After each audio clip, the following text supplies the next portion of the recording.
What's going on? It's your boy Marcus Holmes, the Blended Family Guy, coming to you again. It's December 17th.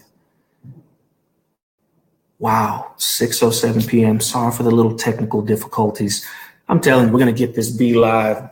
It's going to get straight. We got it. All right, we're going to get it where it's completely seamless. What we're talking about today is balance versus harmony. You know, a good friend of mine, a coach of mine, Howard White, it had to have been 2 or 3 years ago now, I think. Could have been longer. When I was talking to him about branding in terms of the Blended Family Guy and what its purpose, its mission was. And I said, that blended, that balance. And, he really brought in some good, valuable points in that. Not necessarily about trying to find balance. Okay. It's about trying to find harmony within the different dynamics of your life, whether it's family, relationship, career, all of that. Hey, what's going on, Taria? Yeah, you like the holiday? Oh, you like the holiday theme? Hey, well, Taria, guess what? We're bringing it to you. It's a week before the holidays, a week before Christmas. So yeah, I had to get in the Christmas spirit. I'm glad you like my holiday thing. Now, let me show you something with this amazing technology that I can do, Taria. So you're really going to like this. So just watch this. I was in Montreal on Thursday and Friday, right?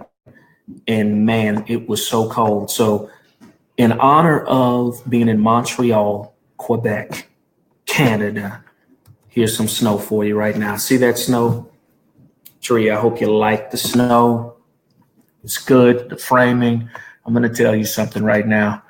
Montreal, negative 11 degrees, I believe it was on Thursday. It felt like negative 1 million. It was so cold. So that being said, harmony versus balance. A lot of people say, I want to live a balanced lifestyle. There's no such thing. All right. What you really need to be going after is harmony. All right. So we're going to be touching on a few of those things right now in this particular broadcast. Right. So this is what it's going to be about. And if it's your first time tuning in to the Blended Family Guy, my name is Marcus Holmes. I've been married almost 17 years to my wonderful wife, Crystal. I have 2 amazing kids. One is Camille. She's age 25, and she is a dad's dream. She makes me very proud. Then I have my 6-year-old son. So we started over, but I inherited an amazing young lady in my daughter, and it has been an amazing journey. Right. So that's where the Blended Family Guy came into fruition is over 16 years ago when we were married. So it has not been easy. Me and my wife want to be transparent in the things that we went through, so you don't have to.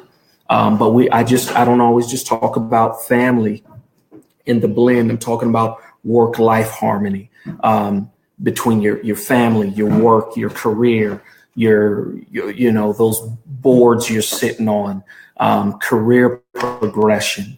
Those types of things all play into the Blended Family Guy and what I bring.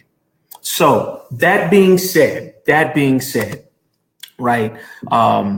Let's get into it. And I want your questions. I want the feedback. We got some really superb things going on in 2018 that I think you're going to really want to dial into.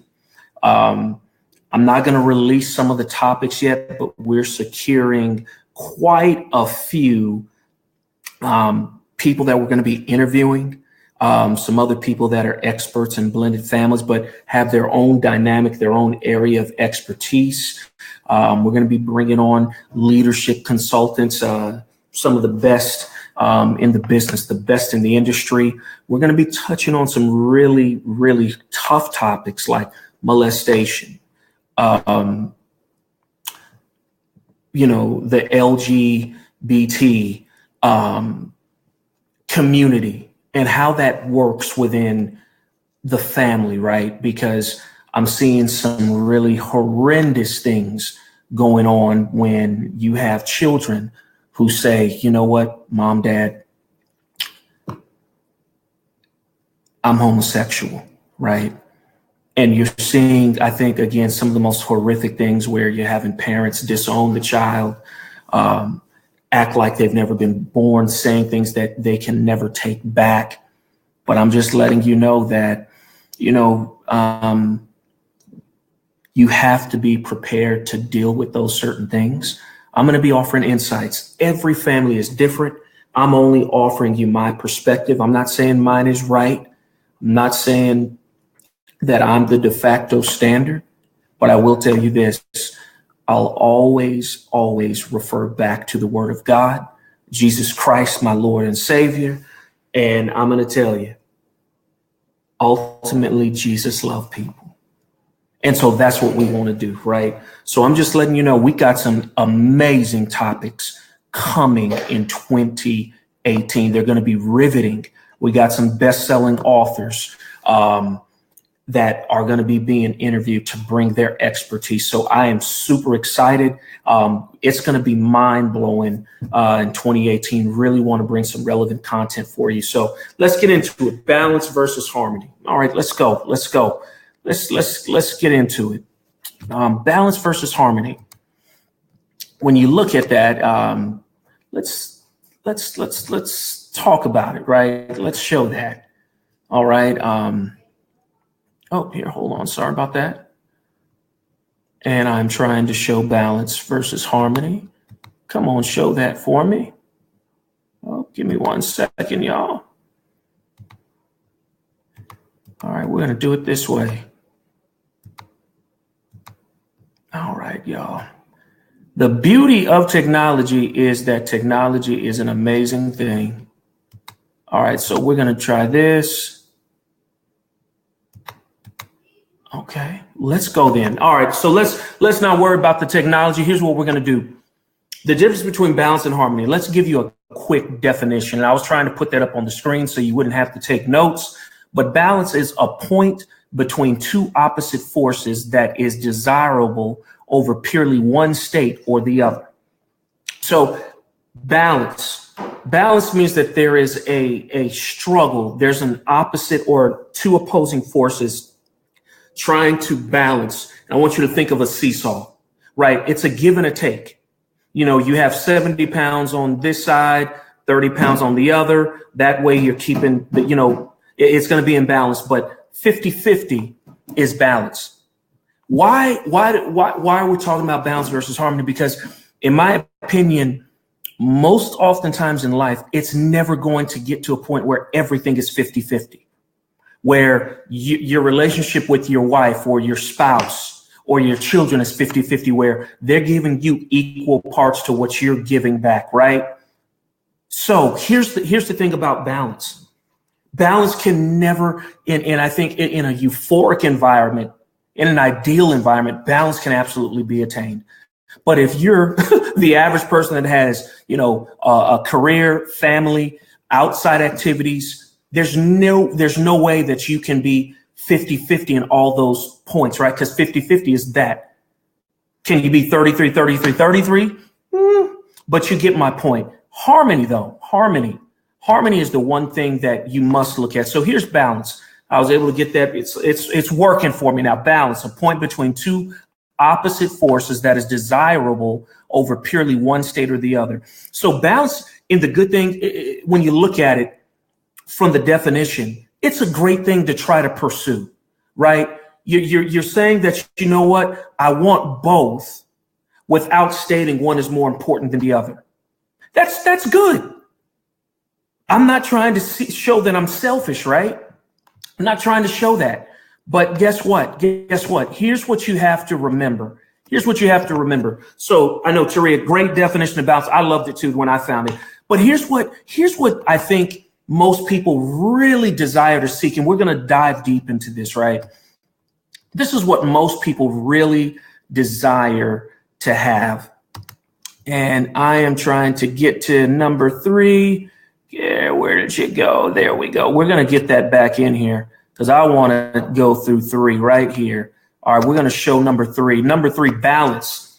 Balance is a point between 2 opposite forces that is desirable over purely one state or the other. But what is harmony, right? Let's go back to what harmony is. We're going to go through that definition right now. Harmony is the quality of forming a pleasing and consistent whole. Why is that huge? Because there are going to be times in your life, and this is how, again, I've had to formulate it, is there's going to be times in your life, for example, December is an absolutely crazy month for me and my wife especially, right? She has her piano recital, which really is more so like a production. Then she's doing work for the children's ministry at one of the local churches here in Houston. They have a great, thriving children's ministry. She's doing that. And then she, I think she took on, which is just she loves to do it, which is event planning. She's just an amazing decorator, amazing facilitator when it comes to events and just making them look amazing and great. And then on top of that, she's doing a few other things, in terms of just lessons, of course, being a mom, being a wife. And then in December, I've been traveling quite a bit. Like I said, I just got back from Montreal, and earlier last week I was in Dallas. So harmony, how do you strike harmony with all of that? Well, sometimes you have to look at in terms of just the overall picture. There are going to be times in your family life where you or your spouse are going to be working an exorbitant amount of time on a project. Now, hopefully that project has a time limit. It has an expiration date. Well, as long as you're communicating with your spouse, you guys are vibing, you're working in harmony, you're singing from the same sheet of music, you understand, and resentment doesn't grow, right? So here's what I'm trying to say, and I'm going to cut off the snow, guys, right? Here's what I'm trying to say, that what you have to strike is a harmonious communication. Now, I could be a very selfish, a very unthoughtful guy that is looking at my wife like, you know what, you have all this going on. I'm not getting any time. I'm not getting any time with you. You're placing this in front of me. You got this recital. You've been gone all week. You've been coming in late. And you know what? Me and Major need our time. But when you're seeking harmony, there's an expiration date to that. And guess what? Now that it's all over, and here's the thing, guys, my wife has been going extremely hard. Very proud of her. Has accomplished quite a bit here in the month of December alone. Some really great things. But one thing I also have to realize is she's a little tired, right? And this is the reality of what I call a blended family, not just in the traditional blended family. I'm talking about in the sense of, you know what? I love when my wife is sitting right here next to me. But I also realize my wife is tired. And guess what? When she got home from the program today from the church that she does children's ministry music with, she came home, ate, and fell asleep. And she needed to. She's tired. How selfish would it be of me to ask that she joined this broadcast, and she's been going hard. So my point is, when you have harmony creates an unselfish balance within your family team, right? Now, see, y'all, she's all casual because she just woke up. She's like looking refreshed because she's been sleeping for hours. So no, not for hours.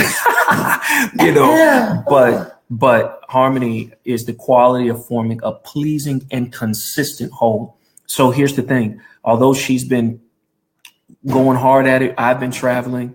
What we're going to be doing over these holidays is we're completely unplugged.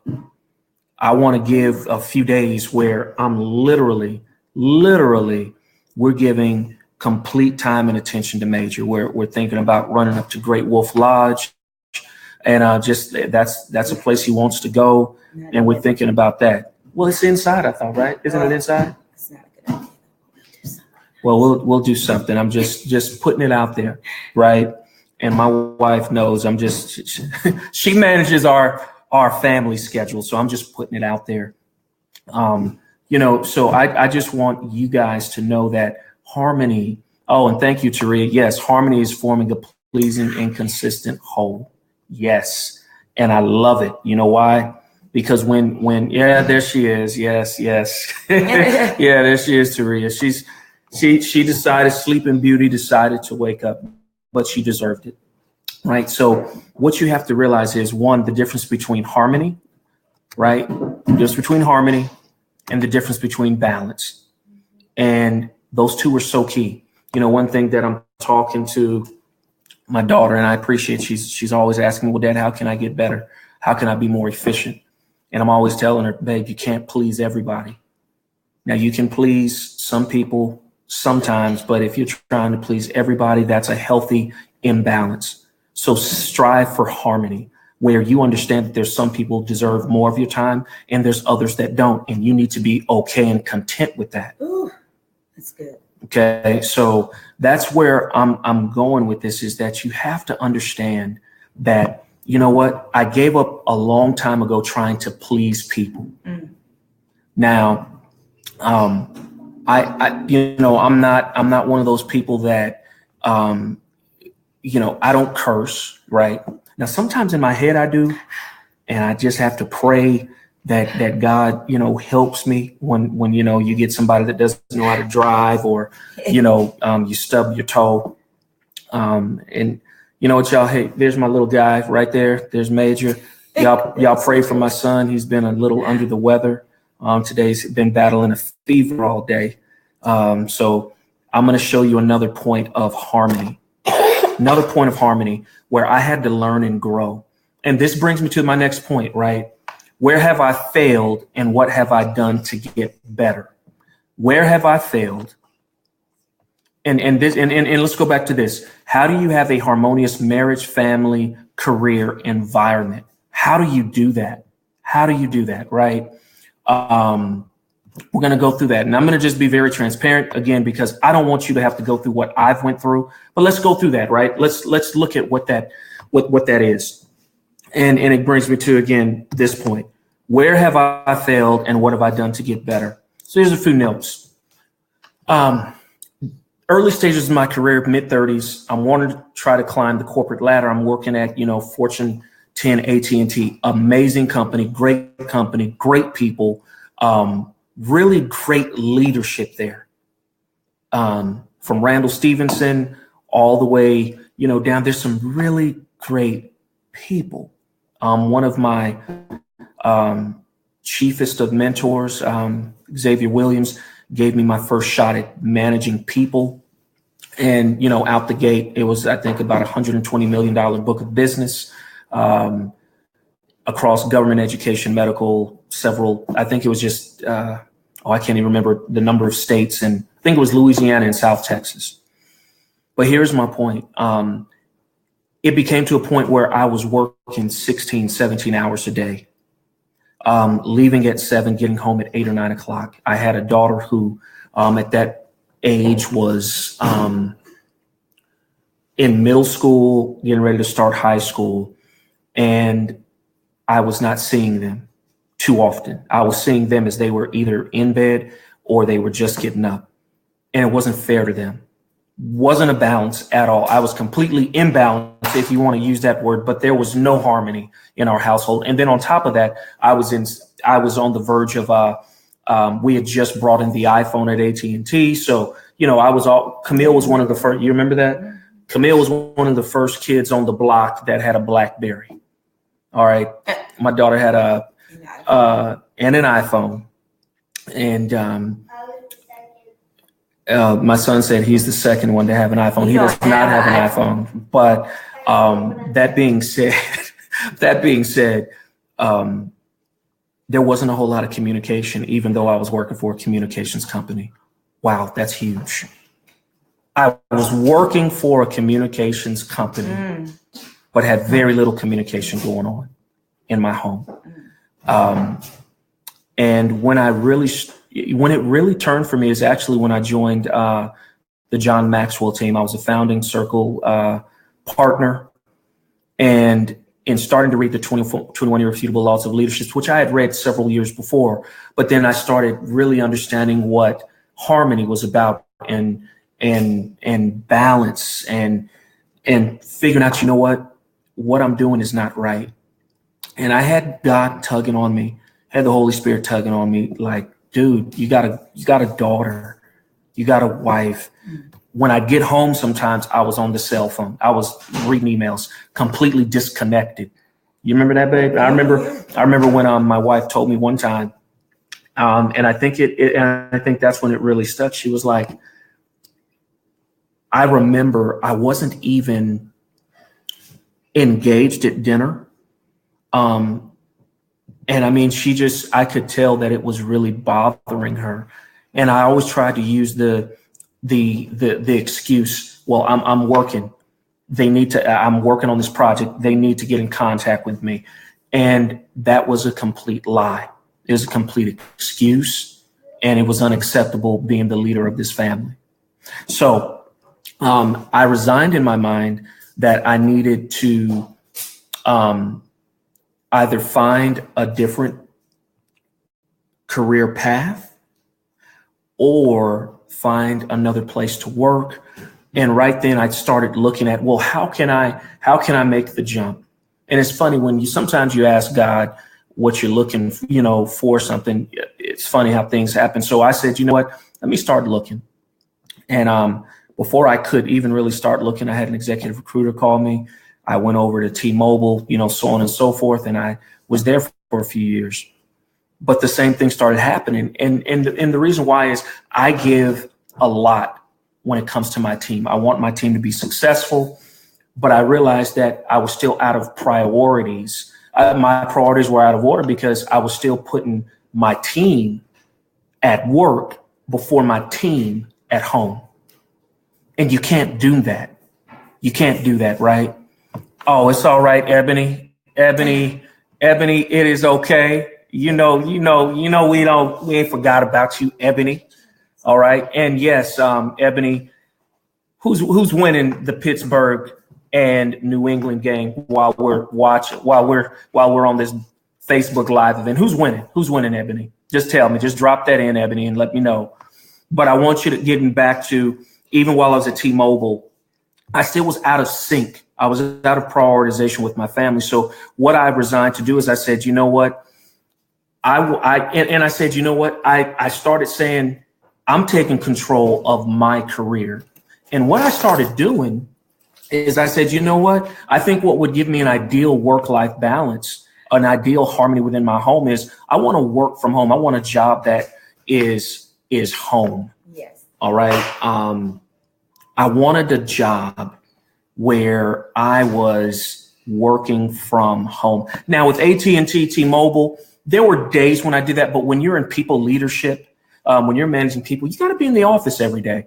So when I went to International SOS after T-Mobile, I still was leading people, but I had great leadership by a lady by the name of Kimberly Touchette. I was managing people, had the biggest book of business, I think, across the globe at the time. But I had some good balance. She was very demanding, and was very, held you accountable, but there was a certain level of freedom that she allowed me to enjoy. And I really appreciated what she did. And I'm upset that New England won, because I wanted Pittsburgh to win. Major's going to be upset because Pittsburgh is his favorite team. But that being said, I want y'all to understand that I realized that while I was going to be working for corporate America, there were a couple of things that I absolutely demanded. One is I had to work from home. So after International SOS, great company called iJet came calling, executive recruiter. And I told them, I said, if I'm not working from home, not because I'm lazy, not because I need I like waking up in PJs and no, it wasn't that. It was because I like the work-life balance, because I work hard. I'm committed to what I do.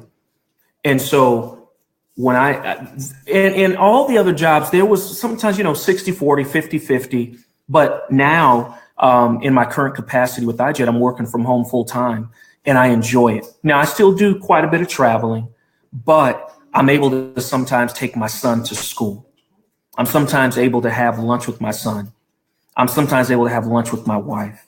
And actually, the company gets more out of me because I can just roll over, walk a few paces, and I'm at my desk, and I'm normally working that with less distraction. So my point is that you have to have that harmony. I'm going to bring up a prime example, even as of today, guys. Old Marcus, about 10 years ago, 15 years ago, I put my daughter and my wife through, I think, an experience that could have crippled our relationship, could have had my daughter not wanting to really be bothered with church. I grew up in church and I loved my experience.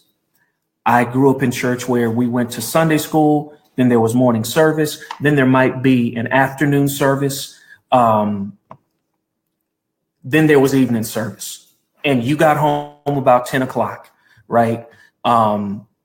So I was in church all day, and then there was Bible study on Wednesday. But Sundays, you were there all day. Well, I carried that same mentality into my marriage with Crystal and my daughter, who at the time was 7. And we would be at church from sun up till sometimes 3 or 4 in the afternoon, and they're waiting for me to go eat. Now, again, I loved the church I was at. Pastor Titus Stewart, amazing pastor, amazing church, great ministry. But where I failed my family is that I was not prioritizing. Right. There were times I should have said, Pastor Stewart, I've got to go. And he would not have said anything but, Minister Holmes, I understand. But I chose not to do that out of ego. Not his fault, but that was just I was just immature. Right. I was just immature. And I if I can step in on that, that's how our family is centered around Christ. So our faith is very important to us.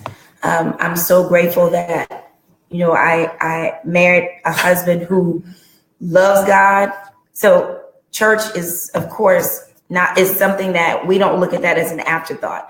It's something that we both, and not only going to church, but being involved as a part of building up whatever it is that the ministry is doing. So we are involved in that. That is our heart. We realize that, we think everyone can find their place to do that in some way, form, or fashion. And then you're teaching your children by your example to be faithful to serving God in some kind of capacity in the local church. So we believe in that. I think that the main thing, what Marcus was saying, is that you have to count the seasons in your life and you have to count the phases. We were in a phase where when our daughter needed us to be a little bit more, I guess you would say, like her schedule, say like around the middle school years, there's different phases, elementary, there's certain things that we realize now, we're like, wow, major needs us. We need to be here, here, here, here. And I think at that phase in our life, we were discovering, well, what are those things? Now, it's not saying that we had her, out. I want you thinking we were one of those that we were out every week or we had long services all week long. It wasn't that. No. It was just that we realized that at that time, there were things that we did have challenges with saying no about. I'll use myself as an example. I realize that there are some things about music and what I do that is my calling. This is part of my, full-time job. This is not, Marcus's full-time job. Marcus' full-time job, he's explained to you.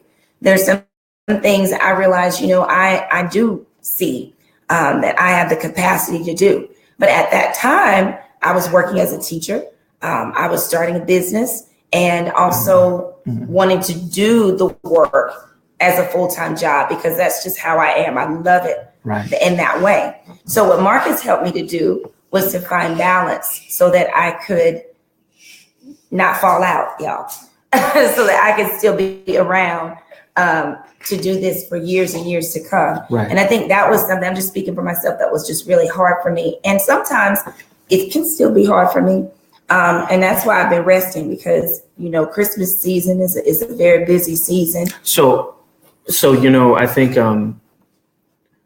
it's funny. Things will come full circle if you don't nip them in the bud. Right. And I love what Ebony, the reason why I've left your comment up there. Much. My God.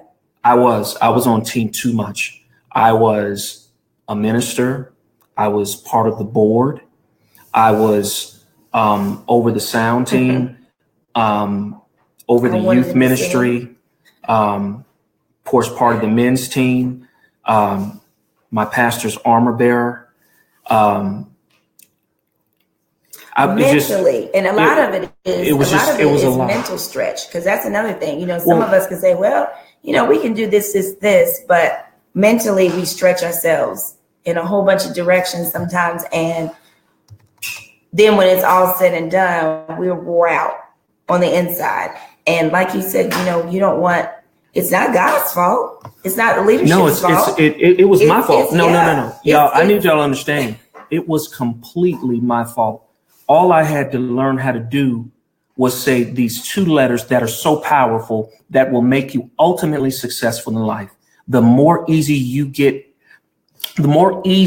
you are at having the ability to say no, the better off you will become. When you look at, I've heard Bill Gates, Warren Buffett, the super successful leaders of our time. Is that Ebony? Ebony is good at saying that. She is. No. Ebony does have the gift of saying no. You are correct. And Ebony, we're joking, but we're serious. You helped me. When you learn how to say no, and see, I had a problem with that based on my personality. And when I became part of the John Maxwell team, and then I started really started studying behavior and people's personality types, I realized that part of mine in certain environments, I want to please. Whereas at home, I'm a driver. I'm a high D. My wife knows that. But in certain environments where I know that I have to facilitate, I tend to say, let's get it done, whatever it takes to get done. And that was wrong. Completely my fault. So the whatever it takes mentality almost cost me my marriage and my family. But the one day when Crystal said, babe, you're doing too much. And I'm at home working, I'm working 16, 17 hours a day. Then I come home and I'm on the phone. And I will tell you, it was a day of reckoning for me. So Ebony asked the question, did your relationship change with those church members when you said no? Some it did. Some it did. But here's the thing, Ebony, I didn't care. When you start taking control of your life, because at the end of the day, I'm responsible for how I treat my wife, my daughter, how I lead them, how I lead myself. I didn't care. That's a good one. I did not care. You know why? My time, I own it. And for me to give it away, that's an excuse from a person who doesn't understand leadership. And so I'm going to tell you, Ebony, the more acquainted I become with saying no, the better off I become. And I'm trying to teach my daughter, she don't have a problem with that. Crystal, this amazing woman. Crystal, my wife, she's getting better and better at that. But because of her personality, she's an electric personality. She loves being around people.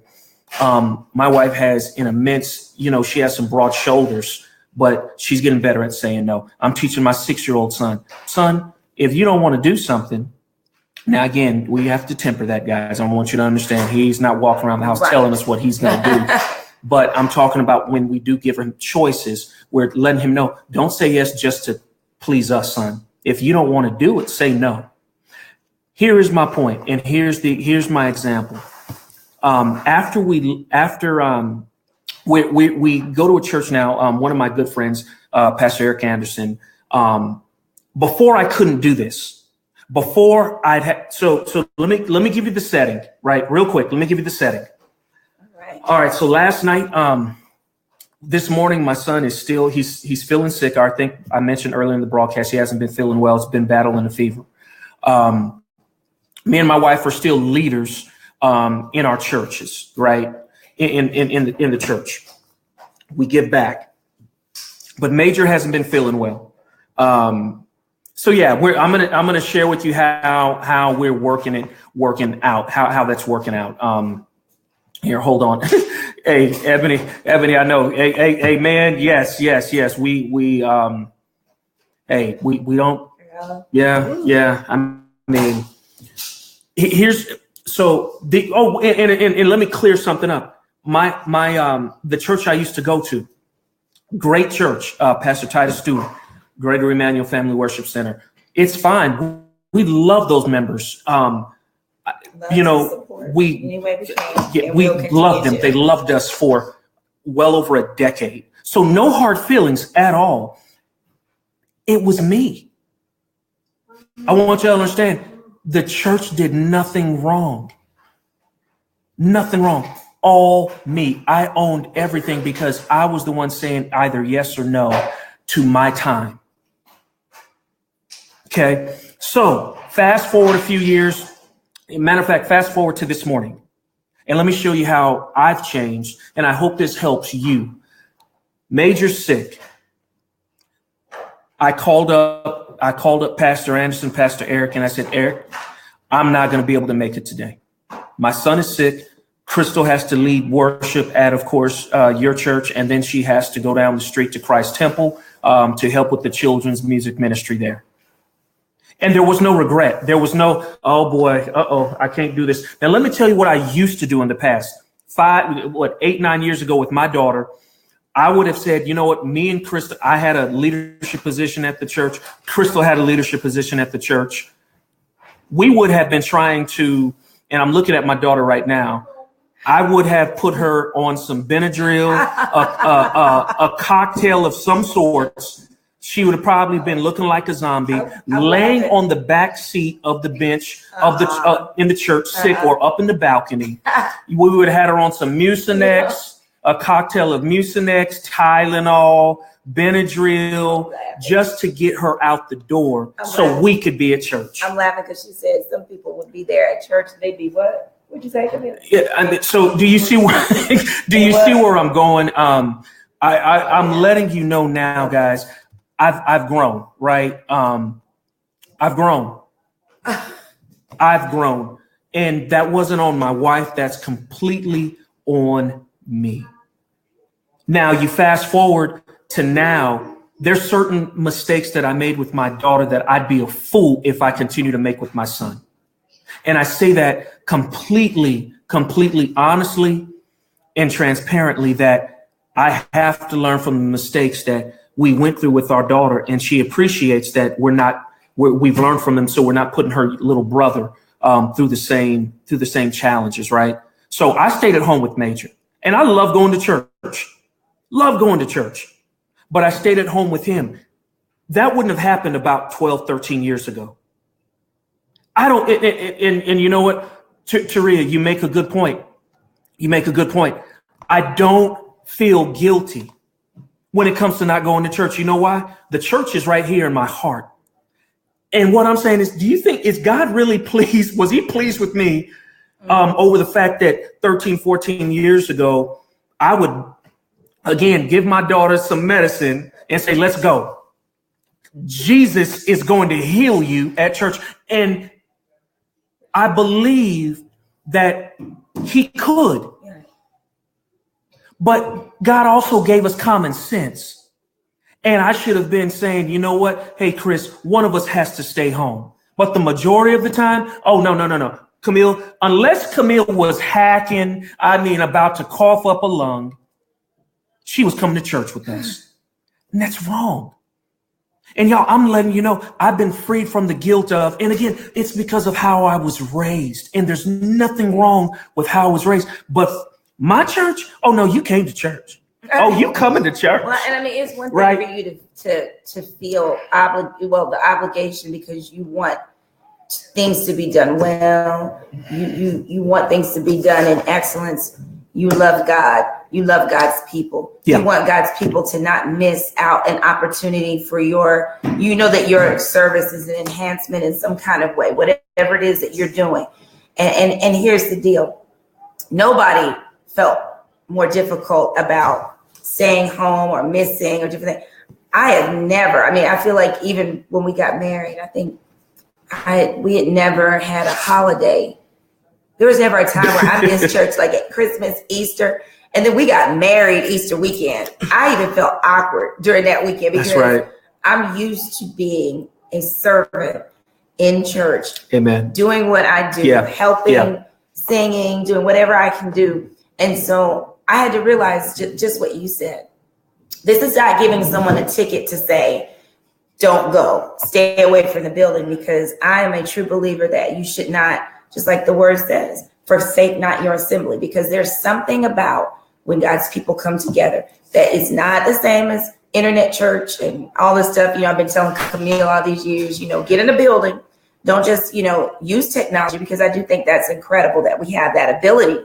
But there is still the relationships that are so important for you to foster in being in the house of God. But again, in talking about relationships, if we're really about family, if we're really about the family is the focus, then that means that whatever the family's needs are, we rally around those things. Or we say, okay, we may show concern for one another, but we don't show concern like, just about your attendance, where were you? We missed you on Sunday. Well, is everything okay with your family? How's your son doing? How's your job doing?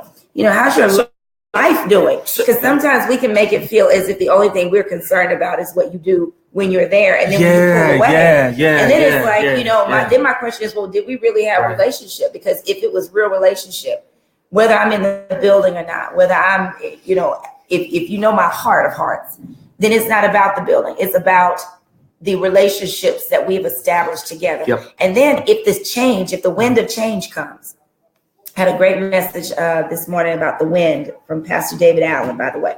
Wonderful message about wind, something that you can't see, but you can sense the change because you see what it leaves behind or you see what it's affecting. So sometimes the wind of change comes, and all that simply means is, this person has not left God. This person is not, leaving the faith, but this person is saying that there's a shift that has to happen in their lives and their family. And it may be just seasonal, but real relationship will stay with you through those things. And it's not cliquish. It's not about this church or that church. And that's kind of the way that our family, I believe God has had us to shape our families and who we are and how we are to serve him, is that it's not about, if God is telling us that this is where we're to go in this season, can you roll with that, knowing that? Can I take it a step further, babe? Sure. All right. So, y'all, here is where I want you to be delivered from the shackles of tradition. Deliverance. The reason why I love my good friend Eric Anderson is he believes in family first, God, then family, and then again, the family priority system, right? Your children after your wife, then it's your career, then it's the community, your church, what you're doing outside of that. But I need y'all to understand something. The only reason I'm going to his church. One of the, and we talked about this. And so, maybe it's because I'm 42 and I've came to the point where I don't care anymore. I don't care about your ideals or process or traditions if it interrupts the priority system and value chain of my family. So when Eric was getting ready to launch his church, when Pastor Anderson was getting ready to launch his church, he said, Marcus, what are some of the things that you would want in a church? And I said, one, first and foremost, family first. And I said, Pastor, I will not be attending any churches ever again that put more value on my presence and just being there than a family focus first. And I said, and I'm not speaking in reference to any churches that I've been a part of in the past, or that I've mentioned in this conversation. But what I'm saying is that I said, Eric, I take ownership of my family and the values I place on them. And I said, I will never let an organization impact that negatively. I said, Eric, I own my time. I'm the leader of my family. And so what I loved about him is I already knew that's the way he views things regardless. So that's why we work so well together. When I was at Grace Church, I didn't join in any significant ministries. Why? Because I had made a focused decision, an intentional decision that my son, who at the time, he had just turned 1 when we started attending Grace, what I decided to do, hey, son, can you just turn that down just a little bit for daddy? I appreciate that. Oh, you're so awesome. Thank you, son. Thank you, buddy. Here's what happened. I decided, I said I wasn't going to be involved in media ministry, any other ministry, the prayer team ministry. And I was raring to do it. But I said, you know what? I'm not going to make the same mistake that I did with my daughter. And I'm so involved in other ministries and giving to other ministries and growing other people that I'm not involved with my daughter. I'm not involved with my wife like I know I should be. So you know what I did? I was involved in church, but guess where I was? I was in the nursery. And so when Major was 1 year old, I was in the nursery. And I was actually sewing into those kids. I just changed the dynamic, y'all. But every level that Major moved to, I was in the nursery. Then it went to, preschool. Then it went to children's ministry. And guess what? Some of those kids that are now Major's age that I have been working with since they were 1 and 2 years old, when I see them, there's a connection there. Because I love children. But my point is that I decided that, you know what? I wanted to spend time with him. I wanted him to see me in church with him where he was. And sometimes, again, I think we have phases in our life that we miss out on because we don't do some of the things that you were saying from the very beginning when you talked about even being at AT&T. And I was just sitting there listening like, wow, how great is that to know that the leader of my house was willing to pray about his career and not just say, I want to just fast forward to becoming a VP, in this company. And I'm only going to stay here and do whatever it takes to get that. Again, we pray because we acknowledge to God that we need you in it. When we don't pray, we're telling God the opposite. So that's with everything. I looked at what you just said about ministry and what we're supposed to be doing. Yeah. When we pray and we ask God, he'll show you, oh, I want you over here. Straight up. And then now, you're kindergarten cop, or you're the male that's in the preschool. And y'all know women, and we're always the ones that are mainly in that place. But you're able to impact little lives. And you never had that before. I loved it. Before that, of course we love teenagers, and we love our teens, and we love working with our youth, and we love all facets, adulthood, everything.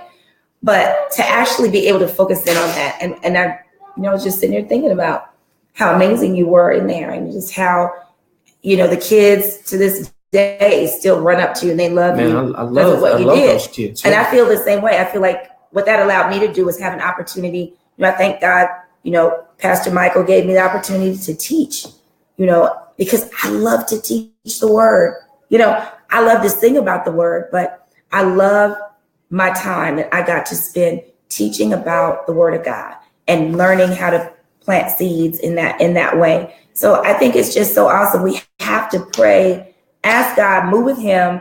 Don't be afraid of what people say. Don't be afraid of what people think and how they're gonna view you and their opinions of you. Follow Christ. That's and y'all, I think as we're butting up on 1 hour, what Crystal just said sums it up. You can't care what people think. You have to care what God thinks, and then you have to follow the system he's put in place. Follow God, follow his system, everything will work out. Move towards harmony, not balance. Have harmonious relationships where sometimes there's going to be times where my wife is working extra long hours. I can't be selfish, but I know that there's an expiration date to that project, to that event. Then it's me time. Then it's Marcus time. Then it's me and Crystal time. I can now get some of that attention that I've wanted. But it's the harmony. It's the balance, right? So that being said, y'all, I had some really cool stuff that I wanted to share. And I wanted to touch on, as we're moving into 2018, what some of the best goal planners on the market are. If you don't have a goal planner, you should. There are some great ones out there. I'm going to go through this real quick. And I know my wife is going to be like, no, babe, you don't have to be right on an hour. That's the military life coming out in me. I was raised by a command sergeant major where you value people's time. And I know that I normally say an hour, but it's not like I can't go over a little bit. But I want you to know that I have some good information I want to share with you real quick. And if you let me go till 7:05, I'll be out of your hair and you can get on with your evening. So what are the best goal planners? Goal planners, just where you write your goals. Number one for me right now is Michael Hyatt's Full Focus Planner. Great planner. I need to order mine, but I'm trying to finish the one that I actually use now, which I'm going to talk to you about. Then there's number two is John Maxwell. He just, for the first time ever, created this signature series planner. Being I'm a John Maxwell fan, anything he puts out is always quality and on point, just like Michael Hyatt. I will tell you this much. The self journal, that's one I use. Where did that self journal go? Oh, here it is. This right here, it's a subscription. Normally, I think you can do it. I think once a quarter. There's enough sheets in here, but I love the self journal. Really good stuff. I know you can't see that; it's too far away, but I liked it. I ordered it, and I'm always trying ones until I find the one that really vibes with me. Now, the one that I've been using for a very long time, and I think this is going into my third or fourth year, is the Moleskine Study Planner for Evernote with the digital integration. Yeah. Oh, I sure did, babe. Thank you for catching that.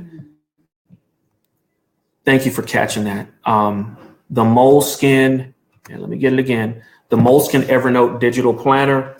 This one right here, the reason why I like it is when I'm in meetings or I'm taking notes, I literally can, and I don't know if you use Evernote, but Evernote is my digital locker. It has everything, all my notes. I keep my journal there. It's a digital locker. It's a digital file system for me. But whatever I write in this book, right, I can put little tags.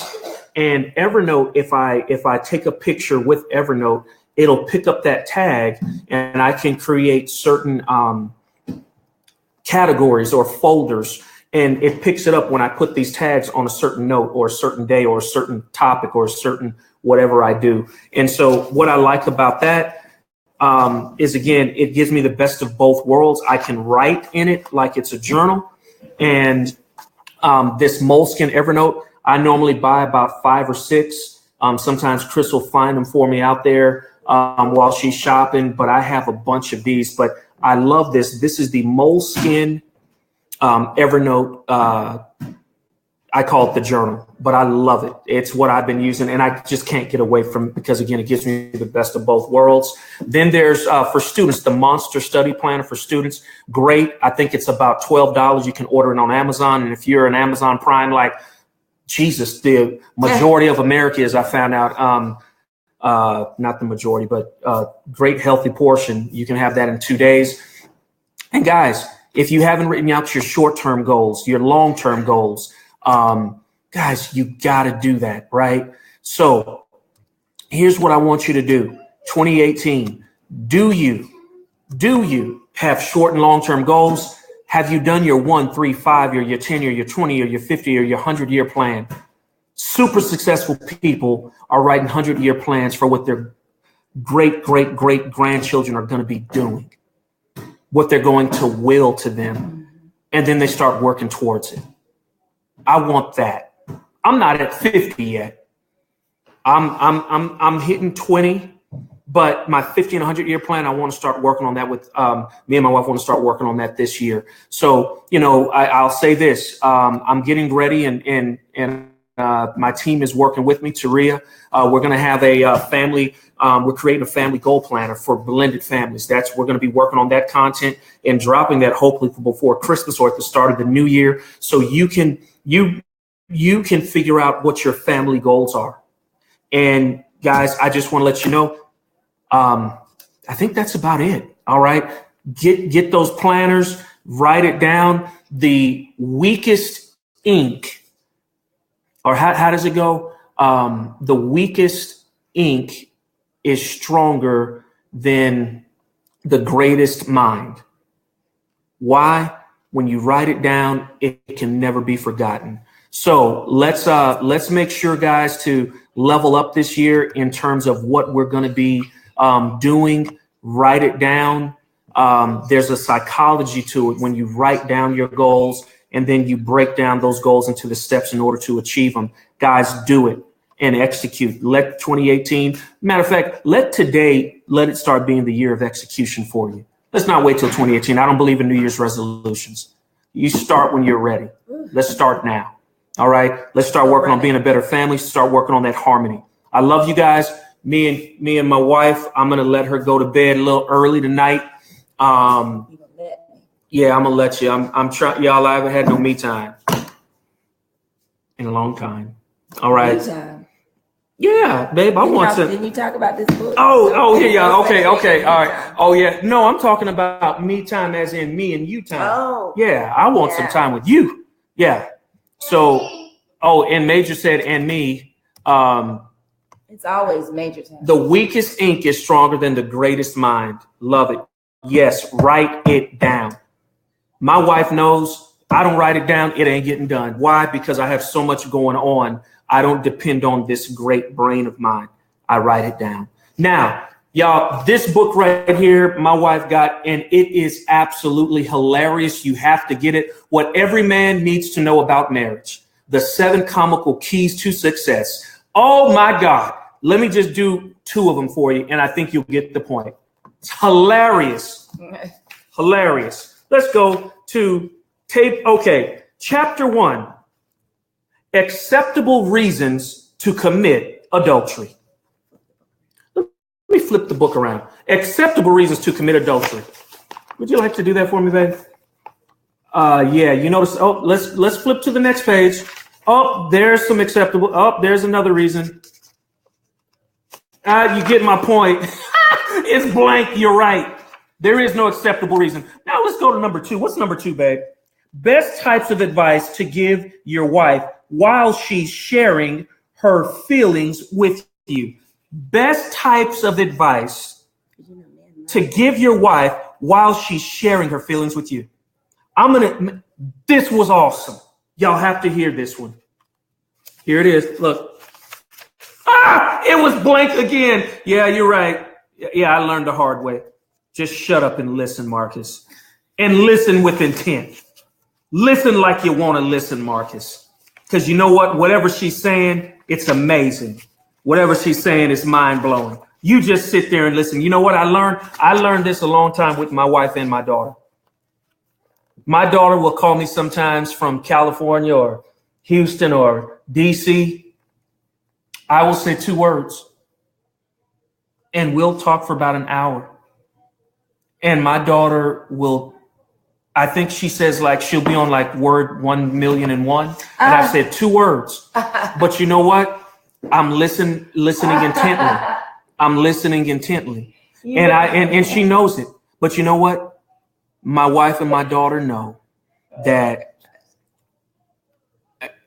outside of sometimes when it's late and I might fall asleep, but I listen.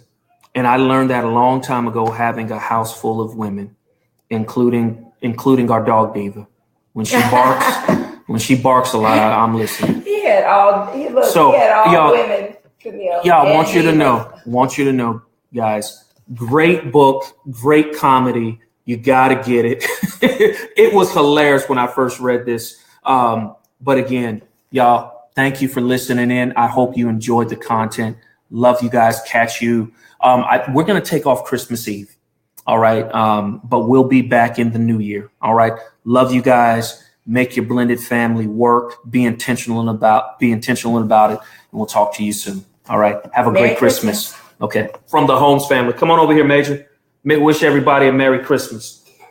Give it to them in Spanish. You in that Spanish immersion class. Give them some Spanish. Give them some Spanish love. Okay, here, come on. Okay, say Merry Christmas in Spanish. I don't know how. Oh, stop it. Yes, you do. Feliz Navidad. All right. Can you sing it? No. Okay, all right. I'm putting him on the spot. But I just want y'all to know, you take care, have a good one, and we'll catch you next year. Yes. All right. Bye-bye.